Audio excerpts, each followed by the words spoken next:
이 시간 우리에게 주시는 하나님의 말씀은 호세아서 6장입니다. 1절부터 6절까지 우리 한 절씩 교독하도록 하겠습니다.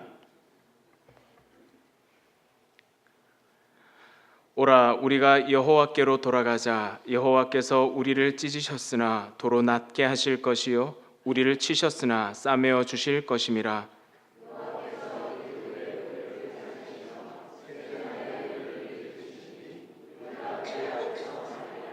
그러므로 우리가 여호와를 알자. 힘써 여호와를 알자. 그의 나타나심은 새벽빛같이 어김없나니 비와 같이 땅을 적시는 늦은 비와 같이 우리에게 임하시리라 하니라.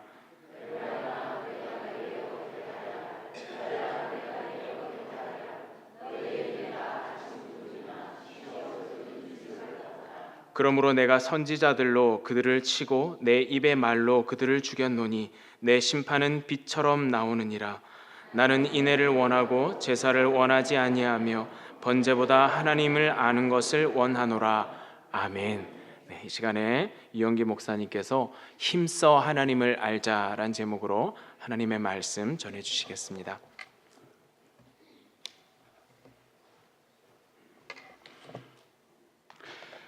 기네스북이라는 게 있죠. 여러 가지 기록을 이제 기록하는 책인데요. 거기 하면 세계에서 제일 오래 사신 최장수인이 나옵니다. 혹시 누군지 아세요? 불란서 할머니 장깔망이라는 분인데 무려 122세까지 사셨답니다. 물론 뭐 그 이상 살았다고 주장하는 사람들은 있는데 확인할 길이 없어서 어쨌든 이분은 정확히 확인이 돼서 122세. 그런데 이분이 이렇게 나이 들도록 건강한 것은 아주 상당히 긍정적으로 살았다는 거예요. 그리고 나이가 들어서도 새로 뭔가 배우는 것을 게을리하지 않았답니다. 그래서 이분이 65세에 처음으로 펜싱을 배우기 시작을 해가지고 85세까지 하셨고요. 100세까지 자전거를 타셨답니다. 대단하죠? 네. 자, 여러분 어떠세요? 호기심이 좀 많으신 편인가요? 뭔가 새로운 것을 배우는 것을 좋아하시는지요? 네. 또 새로운 것을 배우게 되면 열심을 내는 편인지. 네. 우리가 바둑, 뜨개질 등 취미, 소일거리 배우는 거 참 즐겁습니다. 또 골프나 등산 등 이렇게 운동을 배우면 몸과 마음이 건강해질 수 있어요. 그런데 이제 이런 것을 배우는 것을 가만 보면 한번 배우기 시작하면 끝장을 보는 사람이 있고요. 마지막까지 열심히. 어떤 사람은 조금 하다가 그냥 하다가 마는 그런 사람도 있어요. 이런 취미나 운동이 하다가 만다고 해서 우리 인생이 크게 달라지지는 않습니다. 그러나 평생을 통해서 끊임없이 추구하고 배워야 할 것이 있습니다. 뭘까요? 바로 하나님을 아는 일입니다. 하나님을 아는 것은 끝이 없어요. 또 배우고 또 배워야 돼요. 하나님과 깊이 교제하고 그분과 동행하는 것입니다. 우리 적어도 구원받은 사람들은 평생에 힘쓸 것이 뭐냐? 바로 죽을 때까지 하나님을 아는 일을 힘써야 됩니다. 그리고 이렇게 하나님을 알고 그분을 따르는 일을 소홀히 하면 영적으로 병에 걸리게 돼요. 그 예가 바로 오늘 본문 말씀에 나오는 내용들인데요. 이 호세아는 기원전 8세기경, 그러니까 예수님 오시기 한 800년 전에 이제 활동하던 선지자인데요. 북이스라엘에서 활동하던 선지자입니다. 그때 당시 북이스라엘은 여로보암 2세가 통치를 하던 때인데요. 이때는 경제도 상당히 잘 나갔고 군사력도 좋아서 정말 처음 이스라엘이 차지한 가나안 땅 대부분을 다시 되찾고 영토를 넓히던 그런 때입니다. 이렇게 경제적으로 군사적으로 잘 나간 때인데 영적으로는 상당히 어두웠어요. 왜냐? 우상 숭배에 빠지다 보니까 영적으로 타락하게 되고 영적으로 타락해지니 사회적으로 부조리와 부정이 가득하게 되었습니다. 힘 있는 자들이 힘 없는 자들을 압박하고 있는 것을 빼앗는 그런 불의가 가득하게 됐어요. 그래 하나님께서 선지자들을 통해서 경고를 하죠. 공의와 사랑을 시행하지 않으면 망한다, 멸망된다 경고했습니다. 그래서 그러한 이스라엘의 상황을 이제 호세아의 개인적 삶을 통하여서 극적으로 보여줍니다. 왜냐하면 호세아가 결혼한 고멜이라는 여인이 행실이 좀 단정치 못한 여인이었어요. 그죠? 그래서 행실이 단정치 못한 데서 나온 그 아들딸, 이제 세 자녀를 낳는데 그 중에 딸을 둘째로 낳습니다. 딸의 이름은 로루하마, 긍휼을 받지 못한 자. 막내 아들 로암미, 내 백성이 아니다. 실감이 잘 안 나죠? 실감이 나게 제가 좀 더 세게 말해 보겠습니다. 딸은 로루하마, 긍휼이 여김을 받지 못한 자, 사랑받지 못한 년. 그거에 쉽게 얘기하면 그 로암미, 내 백성이 아니다. 훌의 자식, 그겁니다. 이게 실감나게 표현한 거예요. 아니, 자기 자식을 이렇게 표현한다는 게 이게 말이 됩니까? 그런데 하나님은 이 행실이 올바르지 못한 이 고멜로 인해서 태어난 이 아이들, 영적으로 타락한 이스라엘을 그 현상을 고스란히 나타내는 거예요. 계속 그렇게 간다면 정말 사랑받지 못한 자들, 그리고 내 백성이 아닌 자들이 된다는 겁니다. 우리가 하나님을 범사에 인정하고 그분을 성실하게 배우고 따르지 않으면 온갖 유혹에 빠지게 됩니다. 영적으로 타락해요. 이 영적으로 타락하는 것을 성경에서는 간음으로 표현을 하고 있습니다. 우상숭배하고 하나님 외에 나를 기쁘게 하는 것을 두고 그것을 추구하는 것, 간음으로 보는 겁니다. 그리고 호세아 선지자는 자신의 삶을 통하여 사람의 타락한 이 모습을 몸소 경험하게 되죠. 그 안에 고멜이 집을 나갑니다. 집을 나가서 이 남자 저 남자 품에 안기는 창기가 되어버려요. 참, 그런데 하나님은 참 야속하게도 제멋대로 살아서 불륜에 빠진 아내를 다시 데려오라는 겁니다. 아니, 여기 계신 우리 남편들, 만약 내 아내가 그랬다면 다시 데려오고 싶겠어요? 안 데려오고 싶겠어요? 말도 안 되죠. 절대 데려오고 싶지 않을 겁니다. 그런데 하나님은 그 멋대로 살아 엉망이 되어버린 아내 고멜을 데려오라는 거예요. 무슨 뜻입니까? 그게 하나님의 마음이라는 거예요. 비록 백성들이 하나님을 멀리하고 제멋대로 가서 엉망진창이 되어도 하나님은 끝까지 다시 돌이키고 다시 돌아오기를 바라신다는 그 말이죠. 이 하나님의 포기하지 않는 사랑, 끝없는 사랑을 잘 보여주고 있습니다. 그래서 하나님은 우리를 살리시는 분이기 때문에 우리는 그분께로 돌아가야 합니다. 아무리 빗나갔어도, 아무리 타락했어도 자기 잘못 죄악을 인정하고 뉘우치고 하나님께로 다시 돌아오면 하나님은 다시 살려주십니다. 이게 오늘 1절 말씀이에요. 오라, 우리가 여호와께로 돌아가자. 여호와께서 우리를 찢으셨으나 도로 낫게 하실 것이요 우리를 치셨으나 싸매어 주실 것임이라. 자, 여기 그런데 해석을 좀 잘할 필요가 있습니다. 우리를 찢으셨으나 도로 낫게 할 것이요 치셨으나 싸매어 주실 것이다. 그렇게 얼문 보면 하나님이 우리를 찢으시고 치셨다는 것 같아요. 그리고는 고쳐주신다는 거예요. 그러면 그 하나님 꼭 놀부 같잖아요. 놀부가 자기 재물 얻으려고 멀쩡한 제비다리 부러뜨려 놓고 그거를 다시 이제 치료를 해주잖아요. 하나님 그러신 분이에요. 아무 이유 없이 우리를 치시고 찢으시고 그리고 고치시는 분이냐 이거예요. 그게 아니거든요. 이거를 좀 의학적으로 이렇게 비교를 해보면 이해가 갈 겁니다. 뭐 이런저런 이유로 그게 이제 뭐 환경에 의해서든지 유전적인 이유든지 아니면 자기가 자신을 잘 돌보지 못해서든지 수술이 필요할 때가 됩니다. 그러면 외과 의사는 그것을 낫게 하기 위해서 처음에 하는 게 뭐예요? 찢는 거예요. 찢고 나서 그 다음에 암덩어리든지 뭐 잘못된 걸 제거하고 다시 꼬매잖아요. 그러니까 하나님께서 다시 고치신다, 이제 낫게 하신다, 싸매 주신다라는 뜻은 하나님이 우리를 아무 잘못도 없는데 아무 이유 없이 우리를 그냥 괴롭히시고 다시 낫게 해주는 그게 아니라 비록 우리의 잘못된 생각으로 인하여서 영적으로 간음에 빠지고 엉망진창이 되어버렸다고 하더라도 주님은 그것을 고치기 위해서 때로는 우리에게 그 자르는, 그렇죠? 찢는 그 일을 하신다는 거예요. 근데 찢는 게 낫게 하기 위해서 찢는 거예요. 잘못된 것을 제거하기 위해서 하는 것이죠. 그렇습니다. 참 호세아 및 여러 선지자들을 통해서 거듭 경고를 했어요. 계속 우상 숭배하고 영적인 간음에 빠지면 너희들은 멸망될 수밖에 없다 경고했습니다.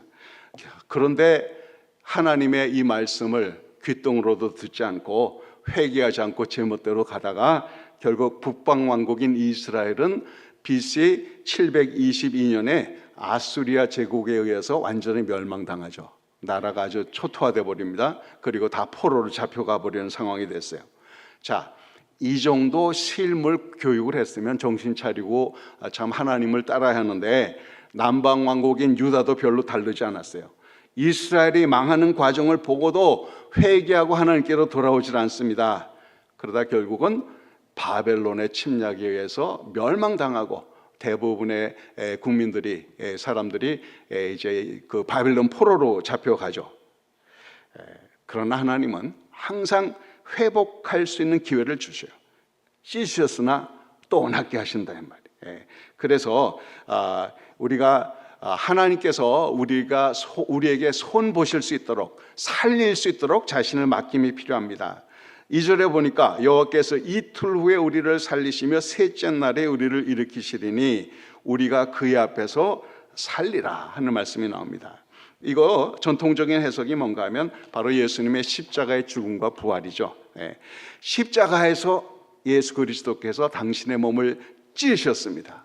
채찍 맞으시고 못 박혀 돌아가셨어요. 철저히 죽음을 경험하셨습니다. 그리고 3일 만에 부활하셨죠. 이 십자가의 사건은 하나님은 우리를 살리시는 분이다. 우리가 비록 잘못하고 엇나가고 제멋대로 간다고 할지라도 하나님은 결코 포기하지 않으시고 돌아오라는 거예요. 돌아오면 우리 하나님이 살리신다는 것을 말해주고 있습니다. 그리고 그 구원, 영생은 once and for all, 단번에 이루신 거예요. 예수님이 매번 십자가에 돌아가시는 거 아닙니다. 이미 2000년 전 십자가에 돌아가신 그 사건이 모든 인류를 위해서, 저와 여러분 각 개인을 위해서 생명이 되고 능력이 되는 거죠. 우리가 어떤 짓을 해도, 얼마나 어긋나서도, 때때로 영적인 간음에 빠진다고 할지라도 다시 살기 위해서는, 고침을 받기 위해서는 하나님 앞으로 나가야 돼요. 그러면 하나님은 용서와 사랑으로 우리를 싸매시고 도로 낫게 하십니다. 살려주세요. 자, 그러므로 우리는, 저와 여러분은 어떻게 해야 될 것 같아요? 그 하나님을 힘써 알아야 됩니다. 힘써서 알아야 돼요. 자, 오늘 3절 보니까 그러므로 우리가 여호와를 알자, 힘써 여호와를 알자. 그의 나타나심은 새벽빛같이 어김없나니 비와 같이 땅을 적시는 늦은 비와 같이 우리에게 임하시리라 하니라. 우리 하나님은 어떻게 알자고요? 힘써서 알자는 거예요. 힘써서. 대충 알지 말고 힘써서 알자는 거예요. 사람이 연애를 하면 상대방을 속속들이 다 알기를 원합니다. 그래요, 안 그래요? 연애 경험이 없으신가요? 연애 때는 상대방의 모든 걸 알기 원하는 거예요. 그래서 우리 처음 만나면 무슨 색깔 좋아하냐, 그 클래식한 그런 질문부터 시작해서 하여튼 속속들이 알기를 원해요. 사랑하면 할수록 더 깊이 알기를 원합니다. 그래서요, 결혼하고 나서 이제 아내가 일 나가 갔던 남편이 돌아오면 묻습니다. 오늘 점심 때 누구를 만났나요? 무엇을 먹었나요? 그러면 어떤 남편들은 이 여편 내가 왜 남편 하늘을 꼬치꼬치 캐묻나, 누구랑 먹었든 뭘 먹었든 무슨 상관이냐 생각하는데 그게 아니에요. 그 마음은 나는 당신과 늘 함께 하기를 원합니다. 당신의 삶에 같이 하기를 원합니다. 그 뜻이거든요. 그러니까 우리 남편들, 부인이 꼬치꼬치 캐묻는다고 틱틱대지 말고 친절하게, 정중하게 잘 얘기를 해주세요.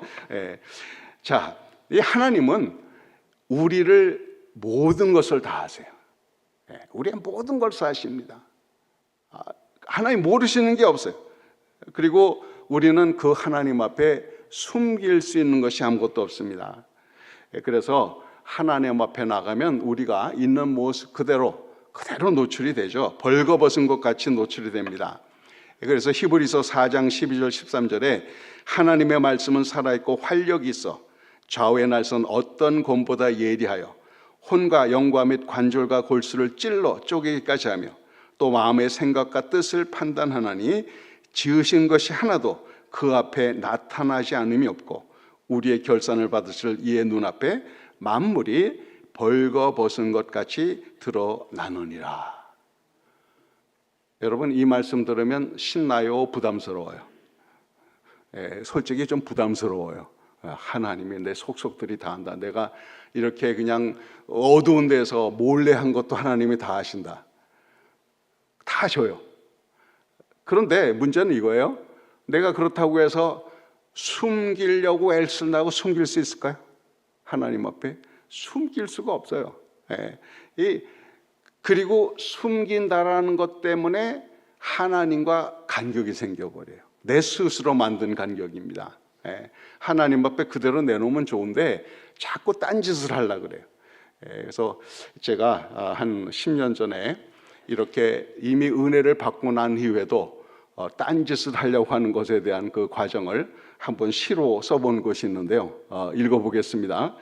제목은 양심을 위하여. 좌우의 날선 검이 어두움을 쪼개고 함께 숨어있던 양심은 철철 피를 흘린다.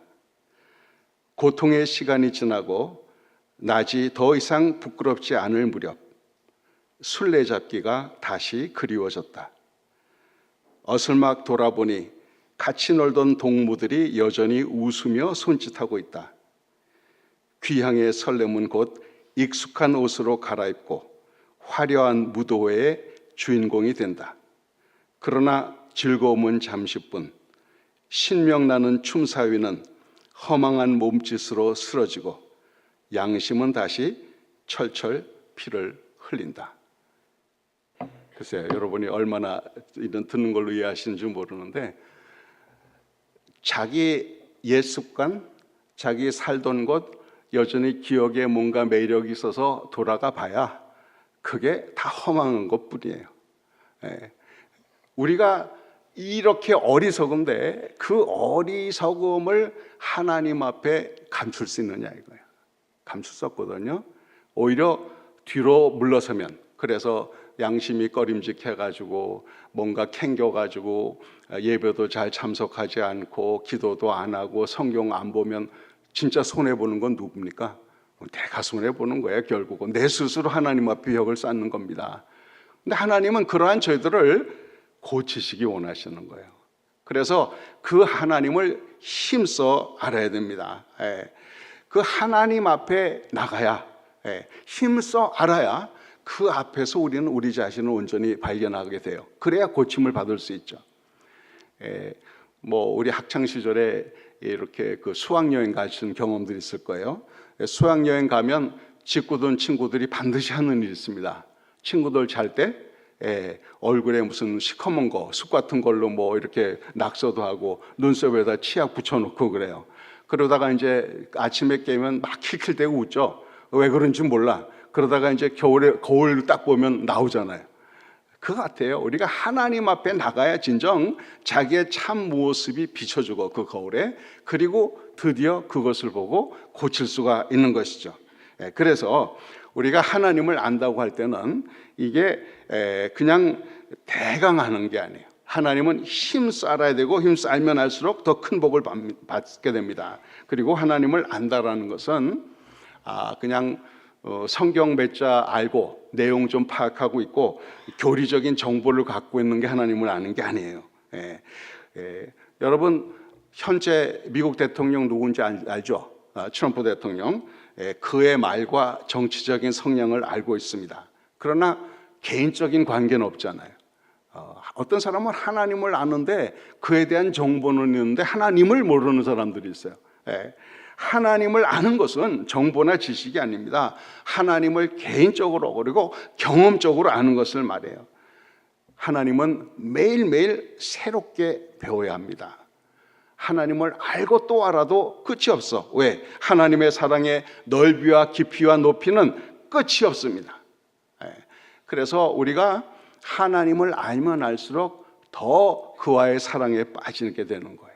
그가 얼마나 깊은 사랑으로 저를 사랑하신지 알게 되는 거예요. 뭐 취미나 운동 같은 거 배우면 약간의 유익은 있습니다. 그래서 디모데전서 4장 8절에도 육체의 연단은 약간의 유익이 있으나 경건은 범사에 유익하니 금생과 내생에 약속이 있느니라. 하나님을 아는 것은 금생과 내생에 엄청난 복이 된다는 거예요.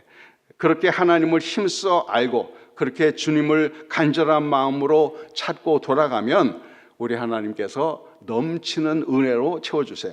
오늘 아까 읽었던 본문 말씀 3절에 보면 새벽빛 같이 어김없이 나타난다. 밤이 아무리 어둡고 그래도 시간이 지나가면 여명이 밝아오죠. 새벽이 옵니다. 그와 같이 우리가 아무리 우리의 연약함으로 잘못으로 인해 헤맨다고 할지라도 우리 하나님을 기다리고 힘써 알기를 작정하고 주님께 돌아가면 그의 아름다운 빛이 저희를 비춰주실 것입니다. 또 여기 보면 비와 같이라는 표현이 있어요. 그 이스라엘에서는 이제 비가 적어도 두 종류의 비가 필요한데 파종할 때 씨를 심으면 싹이 나고 그래야 되잖아요. 그래서 비가 필요하고 또 한번 싹 난 것이 자라고 열매를 맺으려면 또 늦은 비가 필요한 겁니다. 그걸 말해요. 시시때때로 은혜와 같은 은혜의 단비를 내려주셔서 우리가 하나님을 더 알 수 있도록 더 깊이 그의 사랑 가운데 들어갈 수 있도록 이끌어 주신다는 거예요. 자, 그리고 정말 우리가 하나님을 힘써 알아야 되는 이유는 뭐냐? 하나님을 알아야 인애가 회복됩니다. 하나님의 사랑이 회복돼요. 자, 여기 4절 보니까 에브라임아 내가 네게 어떻게 하랴, 유다야 내가 네게 어떻게 하랴, 너희의 인애가 아침 구름이나 쉬 없어지는 이슬 같도다. 하나님의 사랑은 이게 인애라고 번역한 이 단어가 히브리어 원어는 헤세드라는 단어입니다. 헤세드라는 단어는 언약적인 사랑, 포기하지 않는 사랑, 끈질긴 사랑을 말하고 있어요. 하나님은 결코 포기하지 않아요. 아주 끈질기게 물고 늘어집니다. 그런데 우리의 하나님을 향한 사랑은 그냥 쉬 없어지는 안개나 이슬 같다. 표현을 그렇게 하는 거예요. 정말 우리가 얼마나 맥이 없습니까? 근데 그렇게 살고 싶으세요? 그러면 안 되잖아요. 그러니까 우리가 조금이라도 하나님의 그 포기하지 않는 사랑, 그 인애를 배우려고 하면 하나님께로 가야 한다는 거예요. 하나님을 깊이 알아야 그분의 인애를 조금이라도 배우게 되는 겁니다. 그래야 이 너무도 이기적으로 되어버린 이 시대, 어둠이 가득한 이 시대에 우리가 빛으로 소금으로 살아간다는 의미가 뭡니까? 하나님의 사랑을 그 인애를 닮은 모습이 나타나야 이 어두운 세상에, 이기적인 세상에 하나님의 편지로, 향기로 나타날 수 있지 않겠어요? 그렇게 하려면 깊이 하나님을 알아야 한다는 거예요. 자, 우리가 이 하나님을 정말 알려면, 그래서 그의 인애를 닮으려면 어떻게 할까요? 하려면 주님을 바라봐야 됩니다. 열심히 주님을 바라봐야 돼요. 바라보면 닮게 되어 있어요. 여러분 나타니엘 호선이라고 하신 미국 작가가 쓴 이제 그 단편 소설 가운데 큰 바위 얼굴 들어보셨죠? 옛날에 다. 어느 마을에 이제 산 위에 바위산에 사람의 형체 같은 모습이 있는데 이제 어머니께 이제 이 어네스트라고 하는 그 주인공이 늘 듣습니다. 언젠가는 이 마을에 저 큰 바위 얼굴을 닮은 성자가 나타나서 많은 사람들 이롭게 할 것이다. 그래서 동네 사람들이 늘 그런 사람들이 나타나기를 기다리고 있습니다. 때로는 정치가가 오기도 하고 사업가가 오기도 하고 뭐 꽤 알려진 인물들이 오는데 아무도 그 얼굴은 닮은 사람이 없는 거예요. 그러나 세월이 많이 흘러갑니다. 이제 목회자가 되고 설교자가 된 어네스트가 주일날 설교를 하는데 보니까 그 모습이 바로 큰 바위 얼굴을 닮은 거예요. 바라보면 계속 집중하면 닮아가게 돼 있어요. 그래서 친구나 오래 함께 산 부부들은 서로 닮잖아요. 뭐 생각 구조도 닮고요, 생김새도 닮고 심지어는 말하는 것도 닮습니다. 그래서 이렇게 오래 한동안 함께 살은 부부는 찌찌뽕 잘해요. 찌찌뽕 뭔 줄 알죠?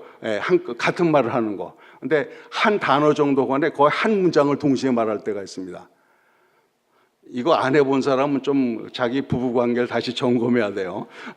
어쨌든 바라보면 닮게 되는 거예요.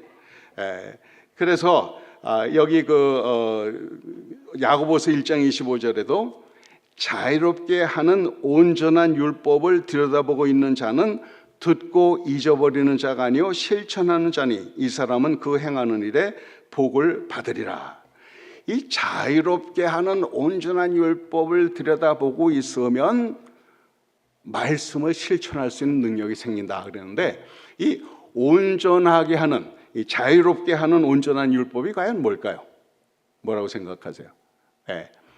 우리 예수님이 그렇게 말씀하셨죠. 내가 곧 길이요 진리요 생명이니 나를 모하면 아버지가 당신을 진리라고 하셨습니다. 그리고 요한복음 8장 32절에 진리를 할지는 진리가 너희를 어떻게 자유롭게 하리라. 예수 그리스도가 자유롭게 하는 온전한 율법이에요. 그분을 늘 들여다보고 있으면, 집중하고 있으면, 깊이 알면 그분의 사랑의 모습을 내가 닮아갈 수가 있는 거예요. 주님의 인애를 닮아서 이 어두운 세상에 빛으로, 소금으로 살아갈 수가 있게 되는 겁니다. 그런데 가만 보면요, 하나님을 원칙적으로는 깊이 알고 사랑하면 좋지 생각하면서도 하나님 앞에 나간다는 것이 왠지 두려운 마음을 가진 사람들이 있어요. 그게 왜 그런가 하면 하나님에 대한 인상 때문에 그렇습니다. 내가 하나님을 어떤 분으로 보고 있느냐.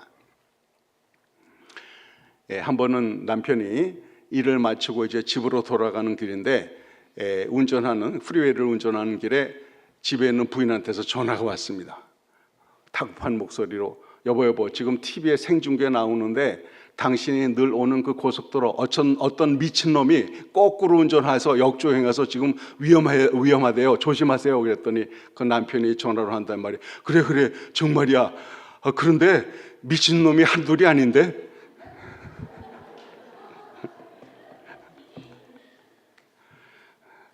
이 관점의 차이. 그 정도 됐으면 이거 난가보다 했어야 되는데 사람이요, 지난주도 얘기했지만 이 키우고 싶지 않아도 키우게 되는 개두마리, 편견, 선입견, 이거에 사로잡히면 시각 바꾸기가 쉽지가 않습니다. 그런데 많은 한국 사람들이 아버지 하나님에 대해서 두렵다는 생각만 갖고 있어요. 잘못하면 뒤에 큰 몽둥이 잡고 있다가 막 때릴 것처럼. 그게 왜 그러냐? 우리가 이게 유교 문화에서 살다 보니까 대부분 아버지들이 그냥 엄한 아버지, 잘못하면 야단치는 아버지, 그리고 가까이 하기에는 너무도 먼 당신, 그런 자기 육신의 아버지들이 대부분이에요. 그러다 보니까 하나님 아버지 하면 자기 육신의 아버지가 그대로 투영이 되는 거야. 뭔가 두렵고 가까이 하기엔 너무도 멀고 잘못하면 되게 얻어맞을 것 같고, 그러니까 그렇게 되는 거예요. 그런데 어떠세요? 하나님은 우리를 위해서 목숨을 건 분 아니에요. 외아들을 아낌없이 내주신 분입니다. 당신을 희생해서라도 우리를 다시 살리시기 원하시는 게 우리 하나님의 마음 아닙니까? 그렇다 그러면 두려울 거 없어요. 우리가 아무리 잘못했어도, 아무리 지저분해졌어도 우리는 어떻게 해야 될까요? 하나님 앞에 있는 모습 그대로 나가야 돼요. 있는 모습 그대로. 어떤 사람들은 좀 대충 수습하고 고치고 나가려고 그러는데, 인간이 자기의 잘못을, 자기 죄악을 스스로 정리할 수 있다면 왜 예수님 십자가에 돌아가셨겠어요? 인간으로 할 수 없는 겁니다, 그게. 그래서 주님이 십자가의 길을 가신 거예요. 중요한 건 뭔가 하면 이 모든 잘못된 것을 고치시고 새롭게 하실 분은 우리 하나님밖에 없다를 분명히 인식하고, 나를 위해서 외아들의 목숨을 아낌없이 내어주시는 분이라면 그분은 나를 목숨 걸고 사랑하시는 분이다.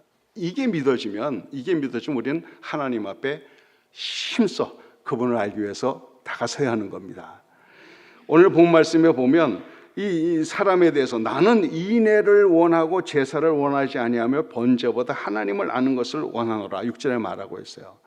아무리 형식을 잘 갖춘 예배에 아주 착실하게 참석한다고 그게 다가 아니다라는 거예요. 하나님을 깊이 아는 것, 하나님을 정말 아는 것, 그분과 뗄래야 뗄 수 없는 사랑의 관계 가운데 매일매일 새로워지는 것, 이것을 하나님이 원하신다는 거예요. 그렇게 하나님을 힘써 알고 그분과 깊은 교제를 하고 사랑의 관계를 나누면 그분의 성품, 인애의 모습을 담게 돼요. 그래야 이 하나님이 본래 우리를 만드신 모습을 점점 회복하게 되어서 우리가 이 땅에 사는 동안 빛으로, 소금으로 살아갈 수가 있게 되는 거죠. 하나님을 힘써 하는 거 누가 대신 못 해줍니다. 목사님이 대신 못 해줘요. 내가 해야 돼요. 이런 설교 말씀 듣는 것이 하나의 자극은 될 수 있어요. 그러나 내가 힘써서 기도하고 하나님 말씀 파고 열심히 주의 일을 위해서 손발을 움직여서 행동하고 하는 이런 신앙이 현실화되고 생활화되고 생활이 신앙화돼야 진정 우리가 하나님을 아는 자리에 이릅니다. 모자르죠. 우리 여전히 모자릅니다. 그러나 포기하지 말고 끊임없이 하나님의 인애를 구하고 그분을 닮기 위해서 힘써 하나님을 알기 위해서 나간다면 우리 하나님 기뻐 저를 안으시고 어떤 어두운 것도 다 쫓아내시고 새롭게 하셔서 거듭난 자로 하나님의 자연스러운 모습으로 변화될 수 있도록 날마다 저를 고치시고 새롭게 주실 것입니다. 힘써 하나님을 아십시다. 기도하겠습니다.